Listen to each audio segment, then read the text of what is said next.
Përshëndetje dashur miq të emisionit Avantazh. Do të jemi sot përsëri së bashku për të diskutuar një tjetër temë historike. Do të diskutojmë sot për emrin e Ballkanit. A është emri që ka qenë gjithmonë Ballkan apo ka qenë një emërtim tjetër më përpara?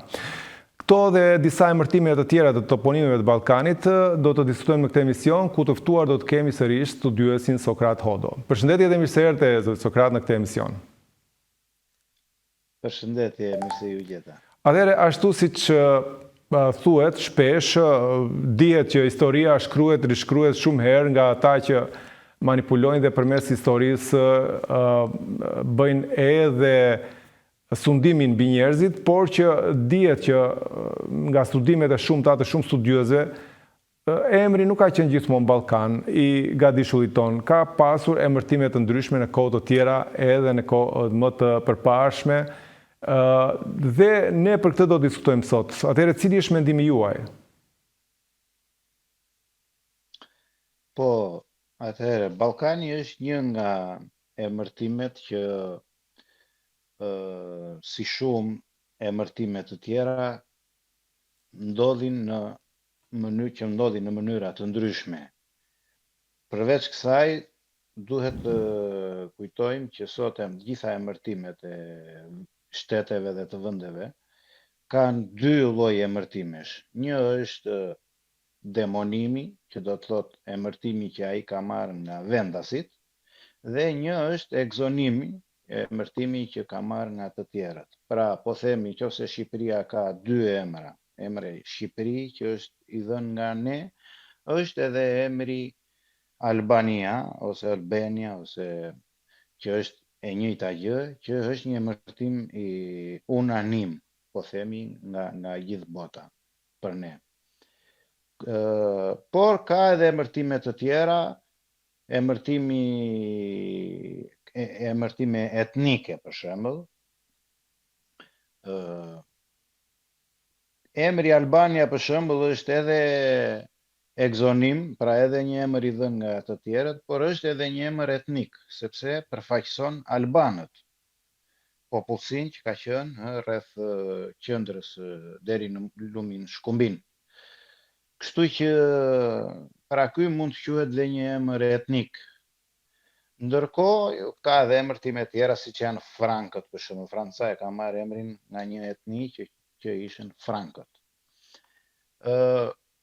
Emri Ballkan është quajtur si një budallëk, sepse tregohet që një gjeograf erdhi në Ballkan edhe pyeti dikë, edhe ai tha Ballkan, që do thotë turqisht male me pyje. Mirë, po ajo që nënvlerësohet deri më sot është se sa koshiencë ka fjala në krijimin e saj. Dhe a janë të gjitha fjalët e vendbanimeve emërtime koshiente. Po themi nëse një mal është mali i gjerë, ka një emër shqip sepse është i gjerë, po themi, dhe është në varësi të karakteristikave, pra është përshkrues. Nëse do themi që është një mal përshkrues, dakord. Po ai përshkrim duhet vi nga vetë vendi në radh parë, duhet ketë një emërtim nga vendi, dhe nëse është i dhënë dhe nga tjerët, duhet ketë dhe një emër nga tjerët, ose ai do ketë vetëm këtë emërtim. Emri Ballkan nuk mund të bridhet, domethënë me këtë mënyrë arsyetimi që kjo fjalë erdhi nga Turqia, kurse kjo nga Greqia, kjo nga Rusia, ajo nga Gjermania, kjo nga Anglia. Bëhen disa një mishmash, sepse gjuhësia e vjetër, apo edhe shkencat në përgjithësi klasike, nuk futen te thelbi i gjës, nuk edhe kërkojnë shpjegime atje ku gjejnë një fjalë që e justifikon këtë etimologjim. Për fjalën Ballkan, un jam mbështetur te kjo që thash, jam mbështetur te inkoshienti. Si i emërton inkoshienti fjalët dhe si i emërton koshienti. Meqense gjuhën shqipe e kemi quajtur emërtuar edhe i takon që është se gjuha e koshiencës, do të thotë se ajo ka disa rregulla, ose nëpërmjet disa rregullave, ajo e çon fjalën në origjinë, i jep kuptimin e saj të mirëfillt. Dhe për këtë, meqense unë kam bërë një postim para disa ditësh, meqense kam një program, atë programin që kanalin tim në YouTube dhe këto faqet e lira sociale, kam etimologuar fjalën një nga hënat e Saturnit, që unë po të doni do të shkruaj, pavarësisht se largohemi nga toka, por jemi brenda sistemit diellor, por duhet ta shpjegoj këtë për të treguar që nuk ka rastësira në këto gjëra. Kemi fjalën ganimet. Një është një nga hënat e Saturnit, e Jupiterit, e i cili është emëruar kur u zbulua nga Galileu në 1610 nga me një emër të një që quhet hyjni sot, sepse ishte një djalë i bukur që e mori djali i mbretit të Trojës, dhe që u mor nga Zeusi, u çua në Olimp për bukurinë e tij. Dhe pa u zgjatur shumë, Ganimed, mirë thash, Ganimet, meqense është dhe një emër që përdoret po thuaj vetëm në shqip. Sot e kemi dhe si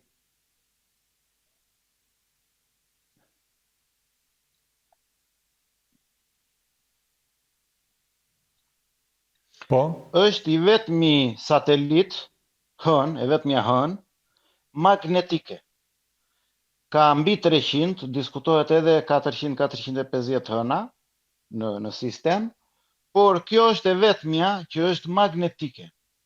Dhe kjo nuk është zbuluar vonë në 1990 e ca. Ndërkohë që për të emëruar është emëruar në 1610, pra 400 vite më përpara. Dhe 400 vite më përpara. Tani, çfarë ndodh? Kjo është një fjalë që nuk ka kuptim as në shqip as në gjuhë të tjera. Por duke analizuar këtë që thash, që si koshienca e çon fjalën në origjinë, në këtë rast, nëpërmjet gjuhës së re, ajo ka nevojë thjesht për një anagram. Dhe nëse i sjellim të gjitha shkronjat, pa hequr asgjë,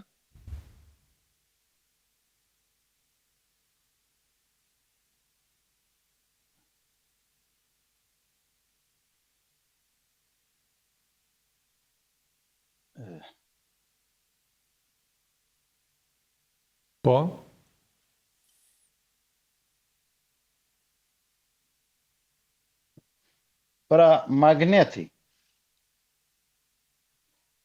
është e vetmja hënë që është magnetike. Po nga e dinin në 1610 që mund të ishte magnetike? Pikërisht unë këtë po them që ata nuk e dinin, por kjo shpjegohet vetëm nëpërmjet inkoshientit. Inkoshienti është një dimension që ne nuk kemi shumë akses, por ajo ka akses tek ne. Megjithatë, koshienca, që në këtë rast është gjuha shqipe luan këtë rol, e çon atë në origjinë dhe i jep kuptim. Kjo nuk mund të jetë rasti, sepse bëhet fjalë për 300 apo 400 apo edhe më shumë hëna, dhe është e vetmja hënë që është magnetike. Dhe këtë e bën vetëm gjuha shqipe. Të njëjtën gjë, dhe këtë gjë e bën vetëm fjala magnet, ka kuptim edhe në gjuhë të tjera, unë nuk po them. Jo, po kuptimin ja jep gjuha shqipe. Po, në këtë rast, ne e çojmë në këtë, ne ja dim sekretin. Po. Po të shikojmë te fjala Ballkan. Po. Ballkani duhet kemi parasysh se ne kemi një formë me L të trash, Unë po e bëj në modelin që njihet më së shumti në të gjitha gjuhët, Ballkani. Po.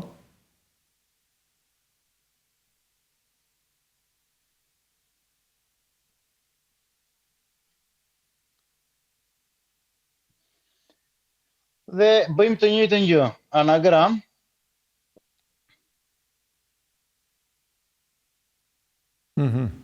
Pra, formohet prap emri Albani. Ja, Po. kjo ishte, s'na kishte vajtur njërë në mendje, është diçka që nuk është fare pa lidhje. Shumë interesante. Pra, nga Ballkani kemi Albani prap. Gadishulli Albanik. Gadishulli Albanik. Po. Po. Pra, ata në në inconsciencë, ai që e ka emëruar këtë, pavarësisht se kjo duket si një budallëk, është vërtet budallëk, por në dukje. Ajo është diçka më e thellë dhe ata e kanë ditur që ky është Gadishulli Albanik në inconsciencë. Dhe kjo ka bërë që ata tani këtë emër prap mund të themi që nuk është rastësi, sepse nëse i ngatron prap, nuk është se do dal fjala Serbi, apo Greqi, apo Kin, apo Gjermani, apo del prap Kroaci, emri Alban, apo Rumani. Pra del vetëm ky emër. Pra kjo mënyrë është mënyra që unë kam përzgjedhur për të treguar se gjuha si shkencë, nëse do ta shikojmë si shkencë, është një libër i madh, i cili jo vetëm që vë në dyshim gjithçka na është mësuar deri tani, por hedh poshtë edhe shumë studime shkencore që janë bërë dhe mos harroni që bën fjalë për shpenzime shumë të mëdha. Do shikojmë për shembull tani pas pak se si emërtimet e kontinenteve hedhin poshtë atë teorinë se si na është shpjeguar deri më sot ne, apo dhe dyshimet edhe studimet e shumta që bëhen mbi ADN-n, mbi fosilet që gjenden e gjithçka që ka të bëjë me njeriun. Për shembull, ne sot na thuhet që ne kemi prejardhjen të gjithë nga Afrika sepse të gjithë kanë një pjesë genetike që kemi të tërë nga Afrika, po afrikanët nuk e kanë nga ne. Kuptohet që krijuesi, meqense ta quajmë natyra, tokë, nëna tokë, për shembull është një nga emërtimet që në shqip është e sqaruar deri diku, dihet që ka të bëjë me kaun, po pse ka të bëjë me kaun, nuk se thuhet simbolikisht, po është fjala ka, to ka brenda. Çuditërisht edhe në italisht është fjala ter, që ter prap në shqip i thon demit. Po ka edhe në spanjisht që ata e ndryshojnë pak, i thon tierra, që ka kuptimin e tjerrjes, që do të thotë është diçka e thurur në këtë kuptim. Ndërkohë që në shqip unë e lidh me fjalën ka, sepse unë me sa mban mend nga shkolla, nga të lashtët, toka konsiderohej ose perceptohej si një glob që qëndronte, apo tepsi që qëndronte mbi 3 apo 4 lopa, nuk e mbaj mend. Po, pra diçka e rafshët. Dhe në kurriz. Po. Diçka nuk se mbaj mend që nga shkolla diçka të tillë, po ajo bëhej domethënë për të treguar mendimin primitiv dhe këto lopët ishin të mbështetura mbi kurrizin e një breshke. Kuptimi i kësaj është që toka është një gjë e gjallë në rast të parë. Pse? Sepse Kjo është e ne vërtetë. jemi mbi të. Përderisa ne jemi produkt gjë e gjallë, domethënë që gjallon përsipër, do të thotë që dhe vetë ajo është një gjë e gjallë. Dhe është konsideruar ose krahasuar me lopën, sepse lopa është një kafshë ripërtypse. Pra, këto si simbole që janë brenda, kësaj janë sepse është ripërtypse, që do të thotë këto 3 apo 4 lopët që kanë qenë mbi kurrizin e breshkës, kanë kuptimin që janë 3 sisteme apo 4, s'po merrem me hollësira, po them qofse uji, ajri dhe toka janë 3 element që vinë vërdall në një mënyrë, kanë ciklin e tyre. Uji ka ciklin e saj, avullon, vete në lumë, në det, dhe deti e oqanet kanë rrymat e tyre, oqanike. E njëjta gjë ndodh edhe me ajrin, erat janë që punojnë gjithë vitin, dhe toka po ashtu nëpërmjet pllakave tektonike, nëpërmjet lavës, nëpërmjet shumë faktorëve të ndryshëm, pra riciklohet. Dhe lopa në këtë kuptim, prandaj është dhe simbol i shumë vendeve siç janë vendet e lindjes së largët, India e shumë vende tjera, Pakistani ndoshta nuk e, që e kanë simbol të fuqishëm, por edhe emërtimet e vjetër, Gaia në mitologjinë greke ka të njëjtin kuptim, kau. Kështu që të gjitha këto emërtime bëjnë të kuptosh edhe breshka, se harrova ta thosha, breshka që i mban kurriz, breshka është simbol i lëvizjes pandryshueshme. Hëna toka lëviz në një mënyrë konstante. Pra breshka dhe këto lopët në kurriz dhe toka mbi to simbolizon këto gjëra, që toka ecën në mënyrë konstante dhe në mënyrë ka ciklet e saj të brendshme që simbolizohen nga lopa, që është një kafshë ripërtypse. Pra, fjala tok merr këtë kuptim. Dhe meqense e kemi e zoom kështu nga toka,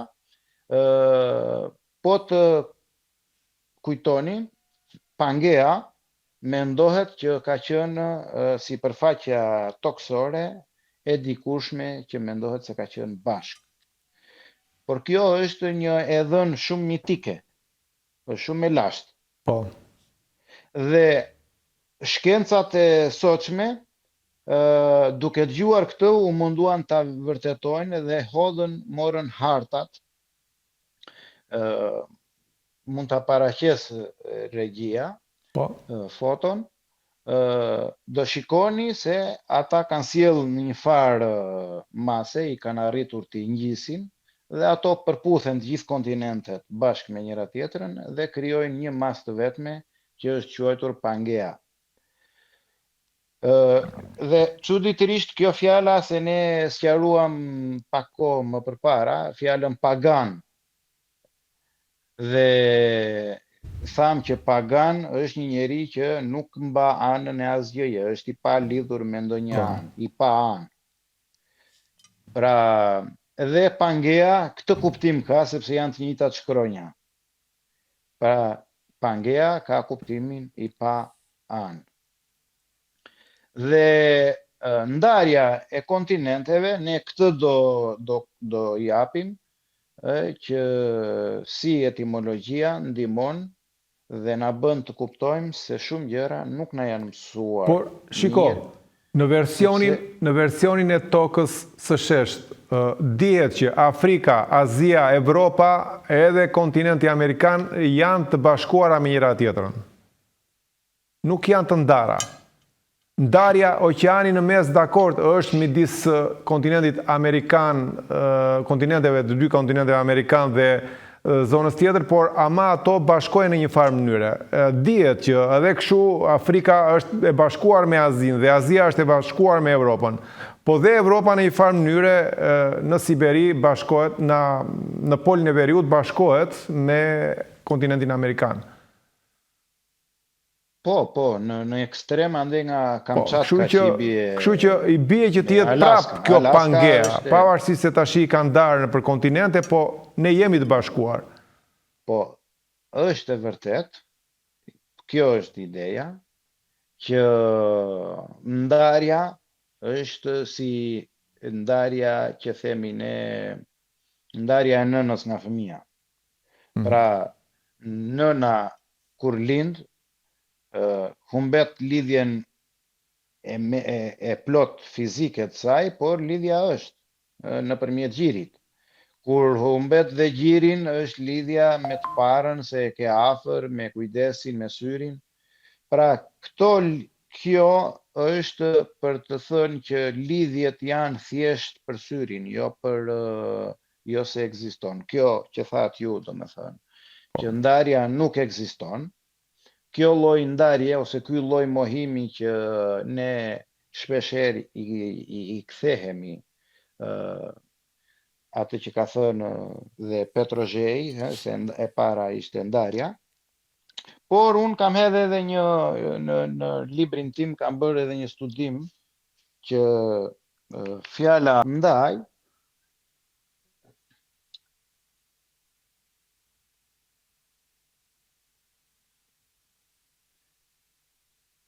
i bën një oponencë fjalës ënd.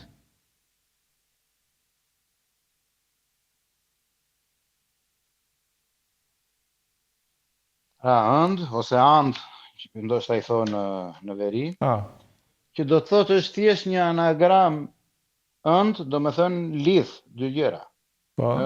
Ëndja me qepje. Pra, këto dy fjalë janë e njëjta gjë. Po. Pra, ajo që duket si ndarje është ëndje. Pra, një mënyrë për të krijuar diçka të re. Nëse Pangea do ishte gjitha bashk, ne sot nuk do njinim largësinë, nuk do njinim mallin, nuk do kishim kuriozitetin që ka tokë tjetër. Pra, gjitha këto gjëra janë bërë me qëllim, nga krijuesi, nga natyra, e quani si të doni, se nuk dua të bëj emërtime që mund mos i pëlqej dikujt apo nuk orientohet tamam. Megjithatë, sot thuhet që të gjitha qendra është Afrika dhe të gjitha janë larguar nga Afrika. Mirë, po që vetë emri Afrik, mua më shkon, do me thënë që lidhet më shumë kështu. Afrik,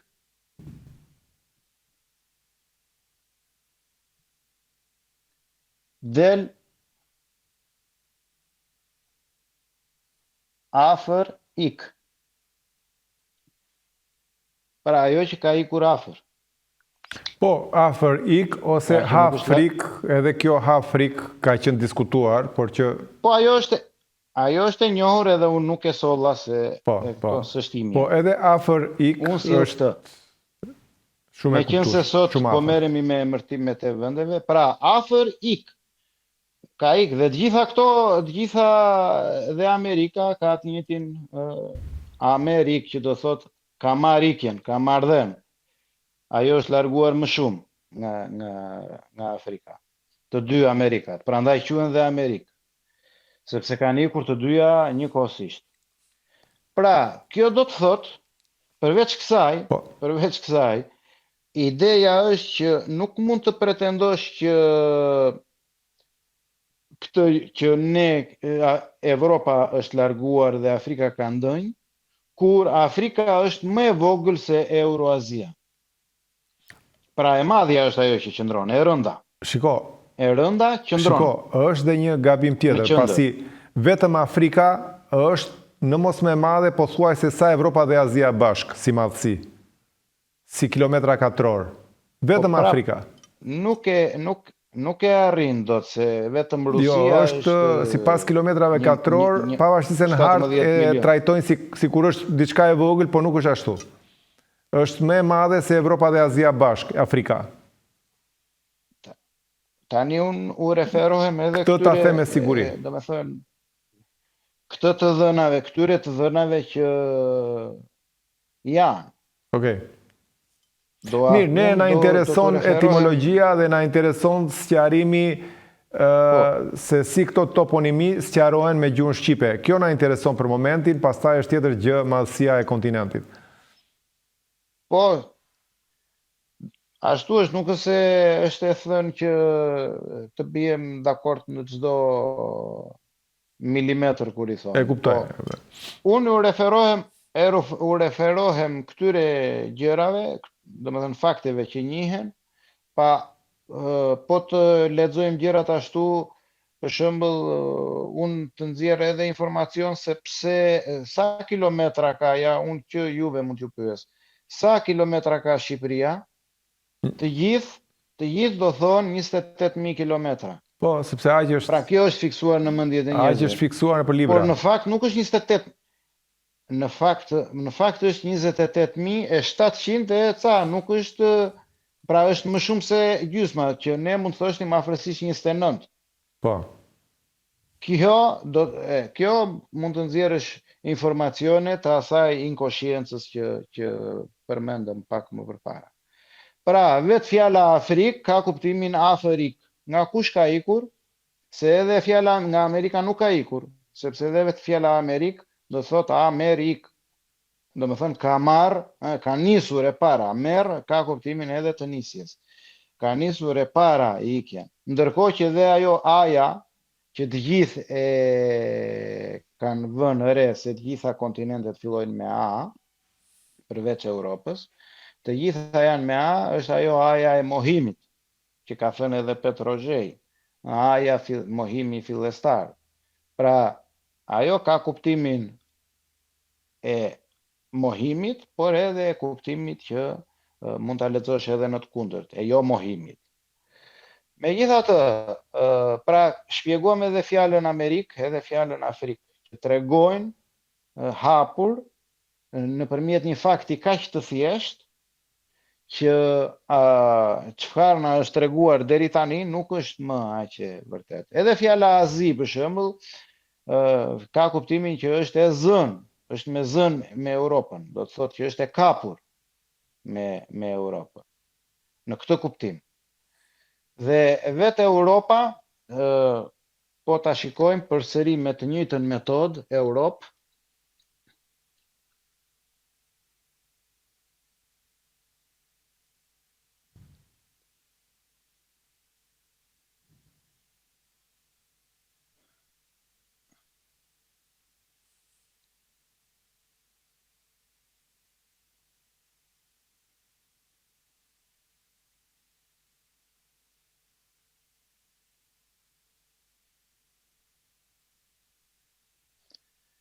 e para, se EU mund të lexohet edhe ndryshe. Po i nxjerrëm para këto UO, që do të thot O ose është, dhe e para. O e para. Pra është e para. Pra, Europa është e para. A është ajo që ka bërë ndarjen dhe e para. Në kuptimin që ajo i ka larguar. Kush e ndan djalin? E ndan babai. Po. Kështu prindi, pra e ndan prindi. Po ashtu fjala Antarktid, që ajo ka një etimologjim të thjeshtë. Antarktida, pavarësisht unë s'po merrem me kuptimin që ajo ka deri tani, ajo thuhet që është e kundërta e Arktikut, përballë Arktikut. Po ato nuk e shikojnë asnjëherë njëra tjetrën, janë në të kundërt njëra tjetrës, nuk janë ballë për ballë. Pra i kanë kthyer kurrizin, si më thënë njëra tjetrën. Megjithatë ajo është një mënyrë e thënë. Ndërkohë ajo mund të kuptohet kështu. Antarktid, an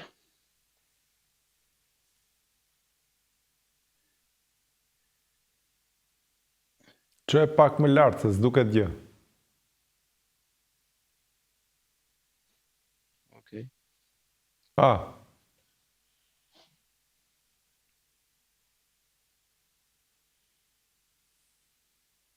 An, ka,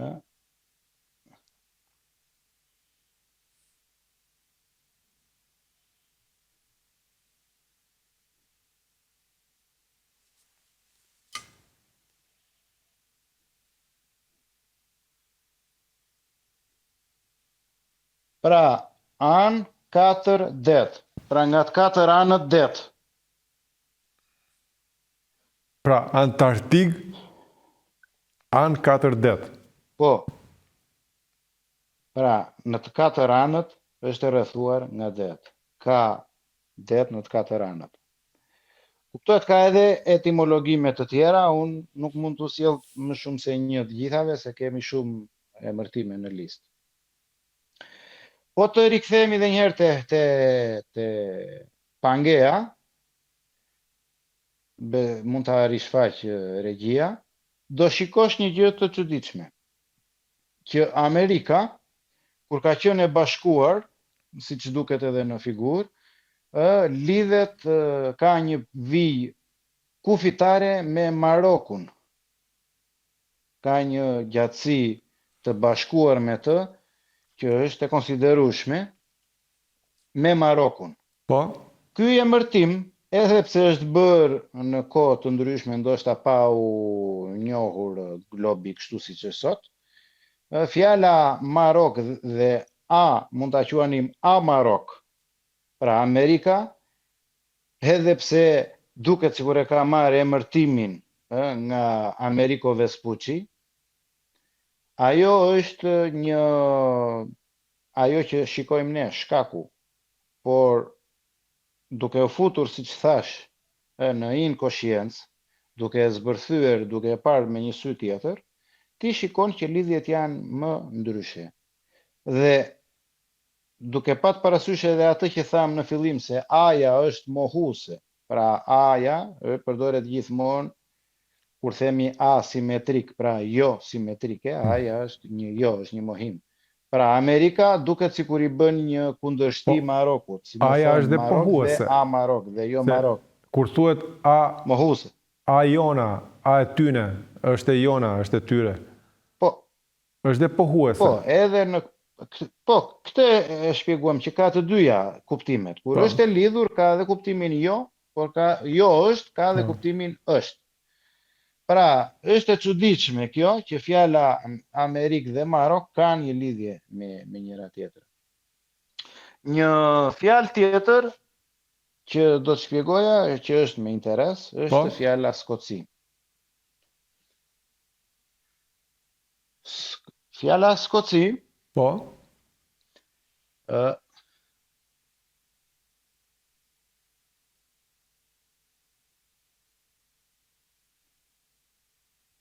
shkruhet Skotland.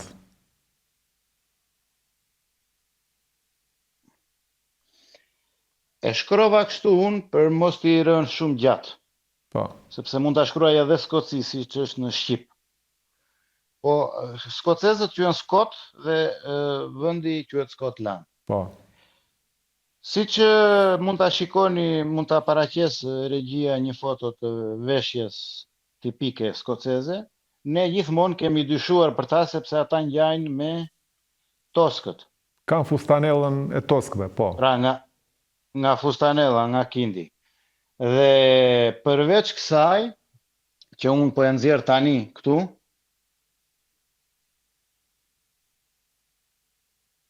pra, po të shikoni, pra, Skot fjala është tosk. Skot, aha. Pra, fjala tosk është kthyer, është bërë Skot. Toskët, Skotët. Po. Shumë e bukur ja. Pra, kur kemi thënë edhe në emisionet të tjera, Sokrat, që land është, por nga shqipja, lëndin, land, lëndin. Fush. Lëndë ka disa kuptime. Po. Të gjitha kuptimet flasin prap në shqip, Fjala lënd ka edhe kuptimin e fjalës lëndin, kjo është shumë e vërtet, por ka edhe kuptime të tjera, siç është lëndin, që thehet tam edhe ajo, po edhe ndal. Po të shikojmë emërtimet, të gjitha vendet nordike e kanë këtë, që nga Poland, që nga Switzerland, që nga England, Nederland, E kanë gjitha. Deutschland, e gjitha këto. E kanë gjitha këtë lëndën. Deutschland. Po, siç e kanë edhe shumë vende të tjera, për shembull prapashtesën stan, që nga Hindustan, Afganistan, që nga Pakistan, Afganistan, Turkmenistan, Stamboll, po edhe unë kam qenë në Suedi, qendra e Stockholmit, qendra kryesore më e vjetër e Stockholmit, quhet Gamla Stan. Dhe çfarë kupton ky stani? Pra qendër. Stani ka kuptimin e ndërtimeve të dikurshme. Kasollet e dikurshme, stane quheshin. Stanet tona, që kemi stanet e çobanëve domethënë. Po nuk kanë qenë vila atëherë, stani ka pat shtëpit, kanë qenë ka lidhje moderne. Po patjetër. Patjetër që ka. Stambolli, Bol stane, pra një qendër e banuar me shumë stane, me shumë shtëpi. Sepse atëherë këto kanë qenë emërtime. Kështu që kjo solli një fakt që ne mund të shtojmë një fakt. Përveç kësaj, është edhe një gjë e çuditshme. Një fakt shumë i rëndësishëm bile, që ajo himni ose deklarata e pavarësisë së Skocisë quhet deklarata e Arbënorit. Unë dua të dërgoj edhe mund ta paraqes djalin në regjia. Deklarata ka deklaratën, si me thënë, besa e arbrit. Kjo është akoma më e çuditshme. Pra këto lidhen me njëra tjetrën dhe përforcojnë shumë më shumë se ata janë, përveç kësaj, ata kanë zgjedhur zonën më malësore të Anglisë. Do thotë që ata vijnë nga zona me male. Në origjinë. Po, fiks. Për toskët, domethënë kanë Fiks. Kështu, kjo, pra, siç e shikoni, është e njëjta mënyrë që bëm që kjo mund të quhet sjellje në binarët e koshiencës. Pra, një anagram e thjesht që e bën vetëm shqipja, mund ta bëj kushdo, por ne po ja bëjmë. Nuk e bën njeri tjetër. Për shembull, po të marrëm fjalën, meqense jemi në këtë zonë. Marrëm fjalën Greonland. Në anglisht ajo quhet Greenland, që do thot toka e jeshile. Toka jeshile. Ku është jeshile? Greenland. Kurse ne i themi Greoland. Groenland.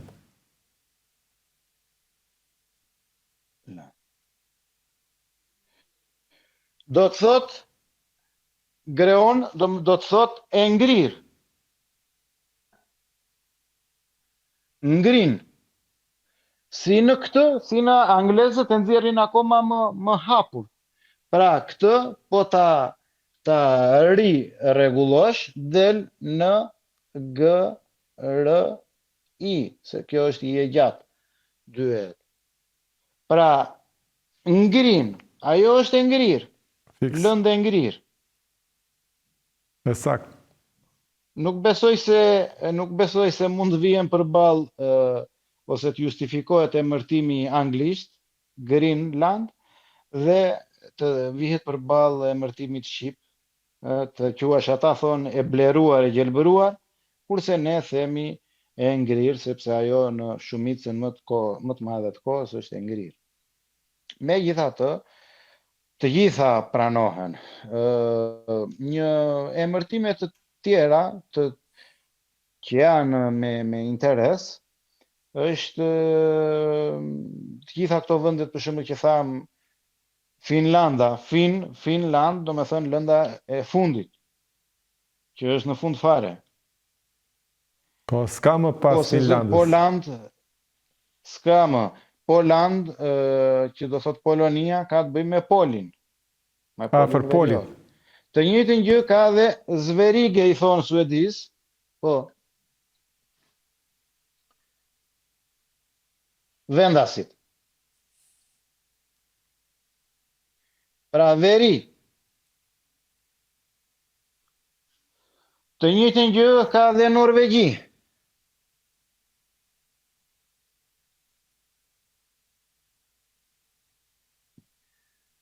Që do të thot, ata vetë e thonë nord, pra ka të bëj me veriun, por edhe në Shqip, Në veri.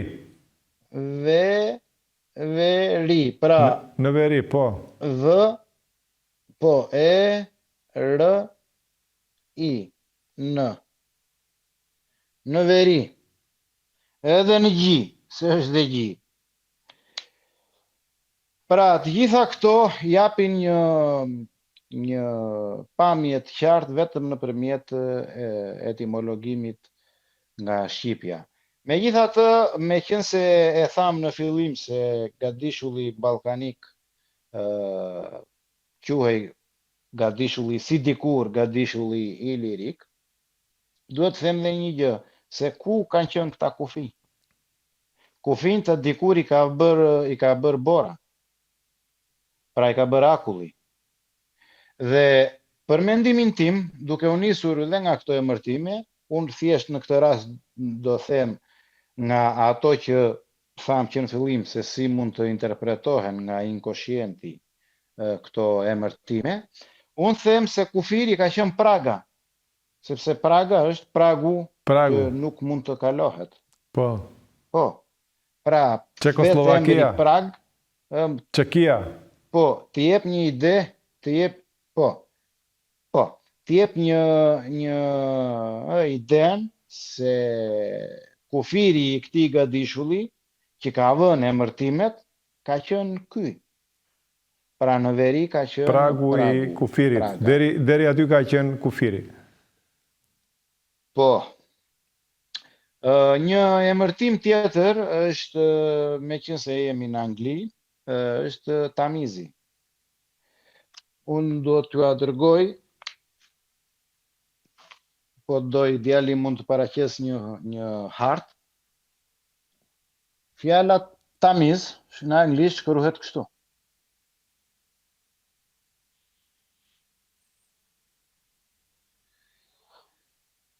Ka disa interpretime, por unë jap interpretimin tim. Po të shikojmë në hartë që mund ta paraqes regjia. Tamizi është pothuajse i vetmi lum i cili buron që nga perëndimi, gati në ekstrem të ishullit britanik dhe çon deri në fund në lindje. Pra i bën një ndarje mes për mes tokës së ishullit.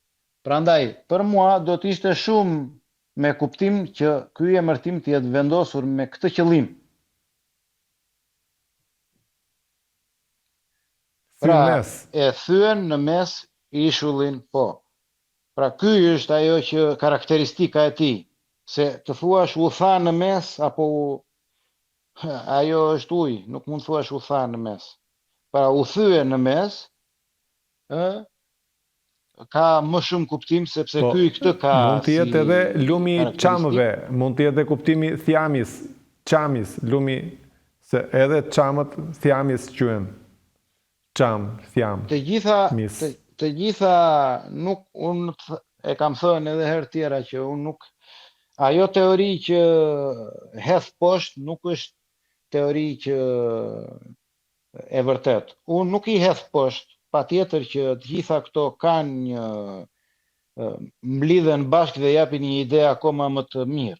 Por edhe kjo, nuk është pa gjë. Etimologjim është nuk është pagjë sepse është karakteristik, është i vetmi lum i cili Që e ndan në mes tokën, gjithë kontinentin apo ishullin gjithë ishullin. britanik. Po, gjithë ishullin e ndan. Të tjerët vinë një nga veriu, një nga jugu, por nuk vete nga fillimi në fund. Nuk se vete nga veriu në jug, apo kjo vete nga lindja në perëndim. Po. Në 95% të gjatësisë së saj, ajo shkon. Kështu që kjo më është dukur me kuptim. E njëjta gjë mund të thuhet, dihet që Brazili për shembull është bërë vend azilant. Është vend që mblidhen njerëzit problematik. Dhe bërë azil, për mua është shumë e qartë që të ketë këtë emërtim. Brazil, bërë azil. Apo e njëjta gjë, ne themi që italianët, për shembull, janë pasardhësit origjinal të latinëve.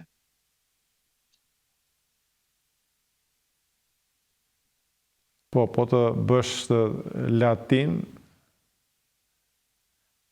merr dhe emrin kuptim Itali.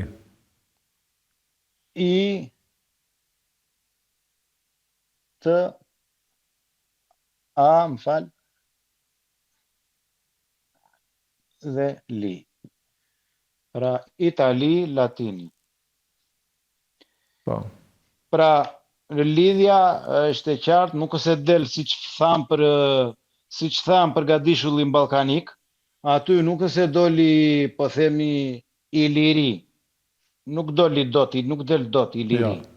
Del Itali ose latini.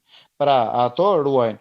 Përveç kësaj, interesante është një qytet, meqense unë kam qenë atje, në krye të shtetit italian, të gadishullit, ndodhet një qytet që quhet Como. Po? Mund ta paraqes figurën djali, e kam nisur. Po, Como, që do të thot këmba. Aty fillon këmba. Është. Pra, këmba është vetë Italia. Po, si çizme. Dhe ajo është në krye të saj. E njëjta gjë ndodh edhe me Patrën, meqense unë e kam përdor para disa ditësh në një shpjegim që më është dashur, në një postim. Patra, po të shikosh gjithë Peloponezin, është në formën e një putre, një formë dore. Pra, edhe në krye të saj qëndron Patra. Kjo nuk ka asnjë diskutim që ka pat një emërtim në bazë të pamjes, në varësi të dukjes së saj. Pra është përshkruese. Këto emërtime, Como, në mes të liqeneve atje, të gjithë nuk jepet në një shpjegim i qartë që nga e ka, apo edhe Patra. Këto kanë një emërtim përshkrues. Pra, Patra i ngjan putrës dhe Como i ngjan këmbës. E bëra këtë si paralelizëm që për të sjellë dy fakte të njëjta. Megjithatë, tani ne mund të vazhdojmë këtë sa të duam gjatë, emërtimet të gjitha kanë një kuptim. Megjithatë, le të hidhemi në Shqipëri. Po. Meqense edhe emisioni po konsumohet pak. Të gjitha emërtimet të vendeve, të qyteteve, duhet kemi parasysh një gjë. Nëse do të dish emrin e një qyteti, kërko cila është simboli. Cili është simboli i atij qyteti? Çfarë ka karakteristik ai qytet? Atë karakteristik që ka sot e ka pat edhe dikur. Po themi për shembull, meqense Gjirokastra dihet që ka të bëjë me Argjiron. Jo, Gjirokastra ka simbol kalane e Gjirokastrës. Dhe është vendi kështjellave. Është një nga qytetet që ka më shumë kështjella se çdo qytet tjetër, jo vetëm në Shqipëri, por në gjithë botën. Po. Pra, Argjiro-Kastra. Pra, Argjiroja dhe Kastra është kështjella, edhe këtë i përdoret si...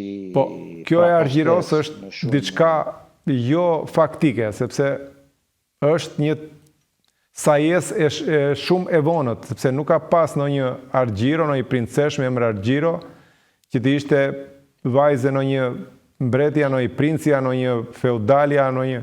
Nuk njifet në historinë në një Argjiro këtu. Por është tjetër emër. Gjirokastra ka emërtim nga Argjëndi, qyteti Argjënd. Gjinokastër, ka qenë Gjinokastër. Ose kështjela e Gjinos. Unë nuk e di.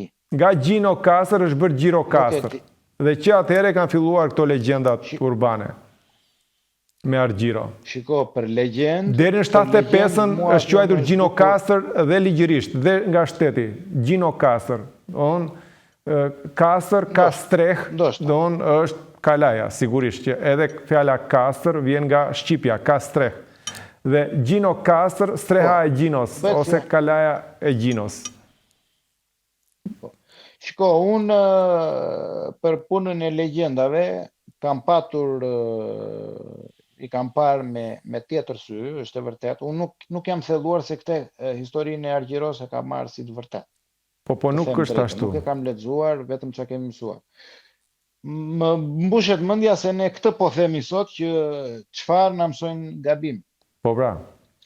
Po, për shembull, e njëjta gjë, unë këtë ide kam për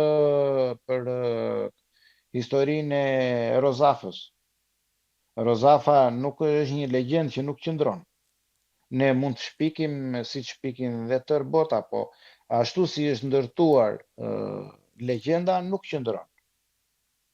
Pra është një sajes që sot është bërë si babagjyshi i vitit të ri.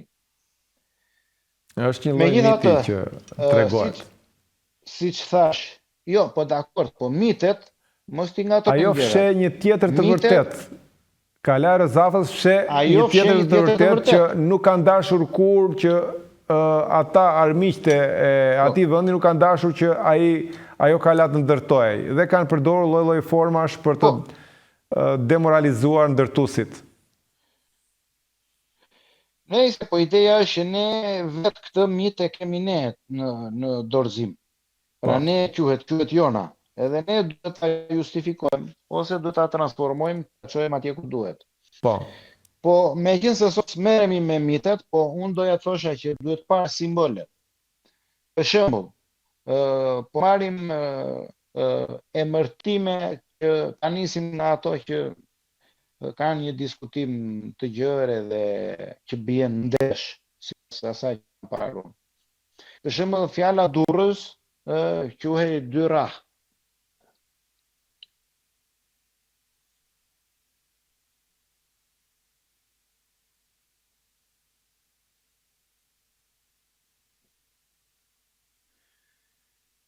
Dhe të gjithë mund të shkruhet edhe në mënyra të ndryshme, po të gjithë thonë që janë dy rah, dy raf, që për mua nuk qëndron.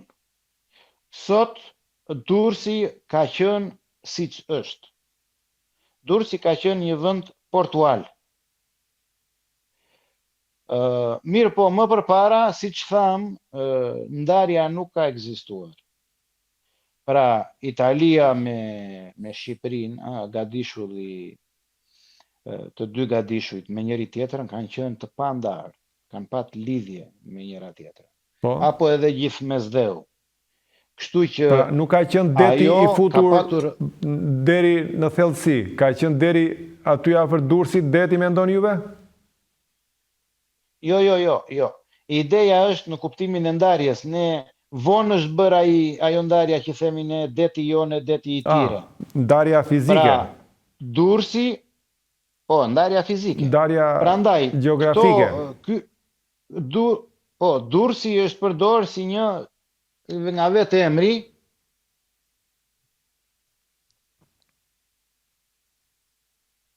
dhe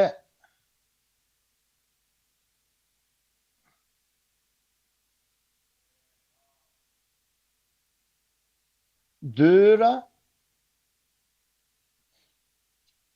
pra dera hyrëse. Pra, shquajtur si der, sot quhet port. Fjala port vendoset për fjalë portual, ku vendoset një mol që ndalojnë anijet. Më përpara nuk është quajtur port, është quajtur der. Der hyrse. Pra, der hyrse, pra ka qenë një lidhje brenda familjes. Pra, dera është një e brendshme, kurse porta është e jashtme.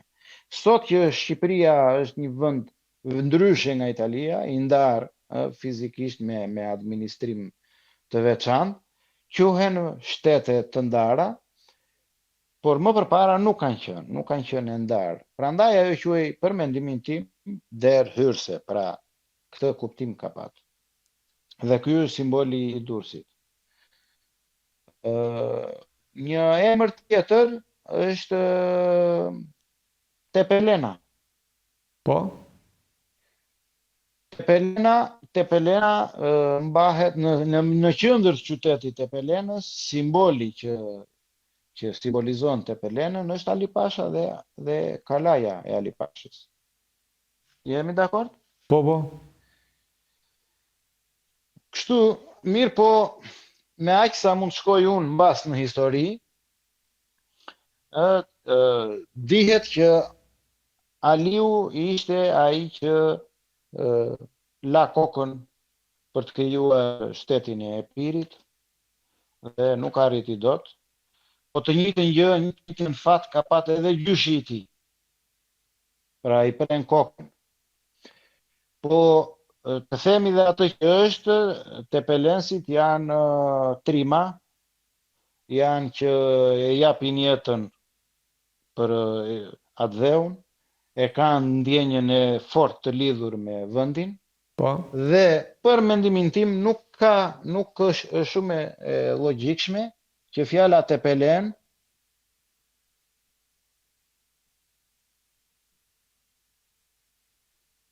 tepe i thon kokës, i thon sheshit kokës dhe në mënyrë simbolike, pra tepe lën, pra që lën kokën.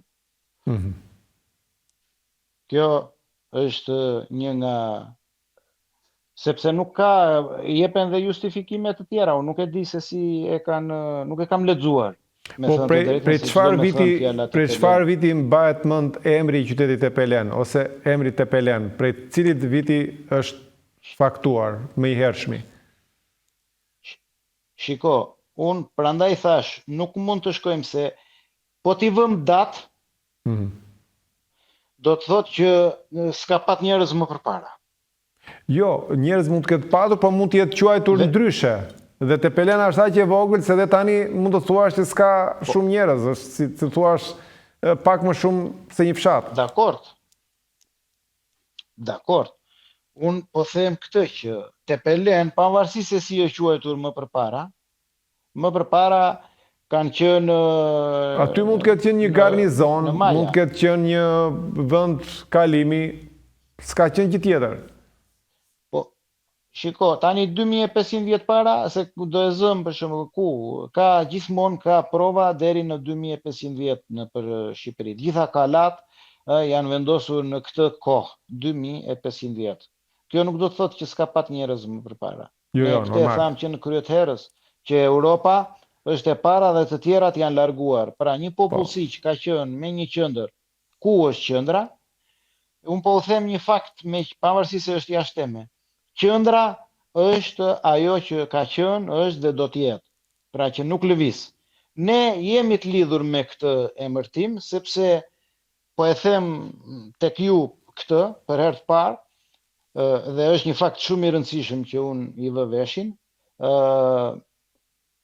Emrin qendro nuk e ka asnjë vend në botë që ta përdor si emër njerëzor. Ne e kemi si emër dhe si mbiemër qendër, qendro, qendrime, qendresa, emër njerëzor.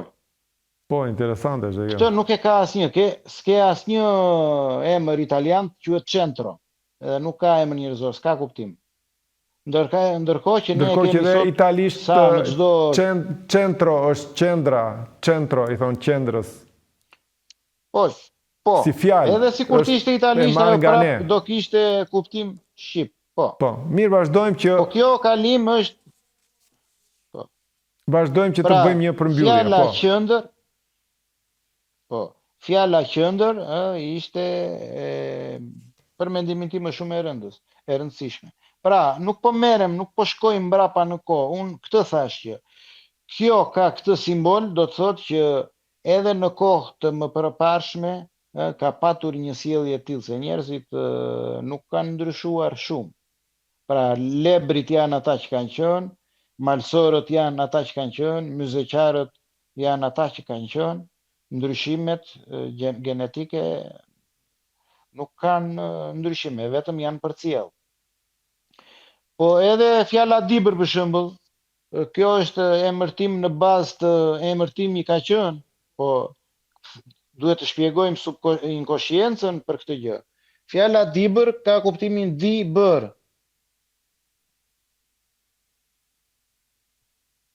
Pra, është bërë në dy, sot e kemi dibër e vogël dhe dibër e madhe. Po. Pra, është e jona edhe s'është e jona. Shumë e kuptim të kjo di bërë në dy. Po, di bërë. Edhe ata kështu flasën. Tani, po? Jo, doja që të vazhdonit nëse ta presim këtë gjë. Që t'i bëjmë një mbyllje. Arbri prej këtë fjallën. Edhe mund të bashkë qetësi Arbri, se dëgjohet më këtu, mos fol telefon Arbri. Po. Atëhere, ja, me qenë se jemi në fshirje, ta fshijun këtë të shurej këtë tjere. 2-3 copë. Okej. Atëhere, një nga emërtimet, se këto nuk mbarojnë kur, po një nga emërtimet më interesante është fjala Elbasan.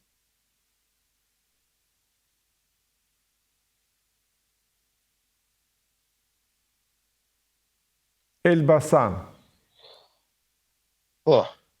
Elbasan, gjithë mendojnë që është nga turqishtja dhe nuk ka birë nëne që ta ndryshoj.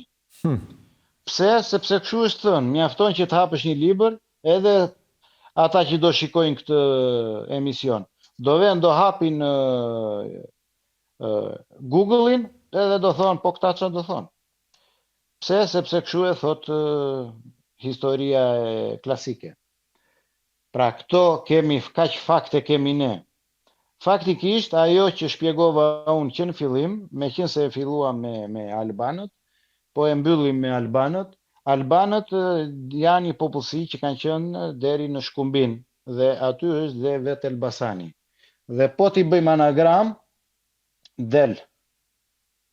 A, L, B, A, N, E, S, A. Albanesa. Pra, Albanesa. Pra, Albanet si Albanët. Pra, vendi i Albanëve. Po, shumë interesante. Po, në qoftë se kjo nuk e mbush mendjen, kemi edhe një emërtim që është emërtimi i vjetër, që është Labinot. Edhe Labinoti, edhe Labinoti është emri i vjetër i Elbasanit. Po, atëherë vemi te Labinoti dhe kemi A, B, I, N, O, T. Albinot. Albinot. Pra Albanët. Po. Pra Albanët. Pra e filluam me Ballkanin që doli një gadishull albanik dhe vazhduam me Elbasanin që nuk është një... Shumë sqarime interesante. Pavarësisht atyre që thuhen, por është një qytet që nderon emrin e shqiptarëve, sepse mba zëmrën e emërtimit shqiptar. Dhe nëse doni, mund të shpjegojmë edhe një fjalë të fundit, fjala shqiptar. Po? Shqipëri. Pa, interesante. Fjala Shqipëri, po është shumë e thjeshtë, ta mbyllim me këtë. Fjala Shqipëri ruan histori brenda saj, përveç fjalës Shqip, që ka të bëjë me ipen. Po, ka dhe Shqipëri, ka dhe epir brenda, epirin, Shqipëri, ka dhe epirin brenda. Ka dhe fjalën epir. E shikon? Shqy, i, pir. Pra, Shqipëria është e piri i thyer në mes, i shqyer. Shqyen e pirin. E piri i shqyer, Shqipëri. Kjo që me e Pra, bukura. po, sepse nuk, po, Shqipëria është e piri i thyer, i në mes, i shqyer. Mund të bëjmë edhe shpjegime të tjera të kësaj fjale, sepse ajo të lejon të bësh edhe gjëra të tjera. Do kemi raste, po kjo mos t'ja është prishim më tipike. lezetin kësaj që sa po the Shqipëria e shqyer, ose e piri shqyer, sepse këshu na kanë ka ta ndisur, dhe këshu jemi akoma të coptuar. Po. Dhe këshu që Këto kisha unë për sot, si që thash, ka gjëra shumë interesante, ka emërtime që doja të sillja këtë, që etimologjia nuk mund të shihet si një shkencë e përcipt, si diçka që merret vetëm me një fjalë. Nëse ne do dim ta përdorim, ta lexojmë, ta shikojmë, dhe unë këtë po mundohem. Po mundova në një emision të sjell se si ajo shpjegon disa nga mozaikët në detin Mesdhe, në rajonin e Mesdheut, se si ajo shpjegon veten e saj, se si ajo shpjegon vendbanimet kësaj radhe, dhe mund të bëjmë shpjegime tjera me kalimin e kohës, pra se si ta arrim ta përdorim dhe të kuptojmë se ato që na thuhen në për libra, nga njëherë duhet parë me skepticizëm, sepse gjuha vetë është një libër më i madh se sa një libër gjuhe të shkruar si lëndë, si shkencë. Është vetë gjuha, është libri më i madh, është një libër jete, kështu e kam quajtur unë, dhe nuk mund të nënvlerësohet. Nëse nënvlerësohet, sidomos nga shkencëtarët apo nga ata që ne i quajmë si mendje hapur apo mendje ndritur, bëj gabim të madh.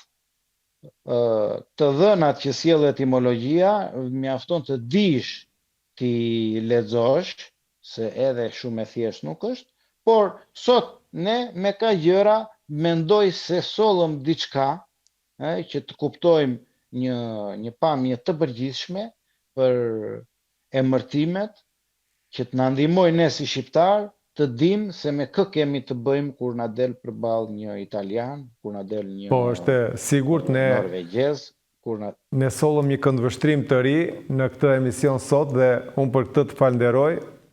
Dhe sigurisht që ne nuk do ndalemi, do të jemi dhe në emisione tjera të sqarojmë edhe të tjera fakte të cilat na lidhin si historinë, gjuhën, kulturën, ashtu e të kaluarën tonë si shqiptar. Mirë, unë të falenderoj, nderuar, falenderoj që ishe pjesë e kësaj interviste.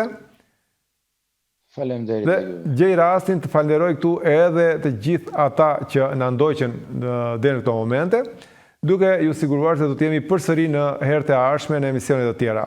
Faleminderit dhe mirupafshim.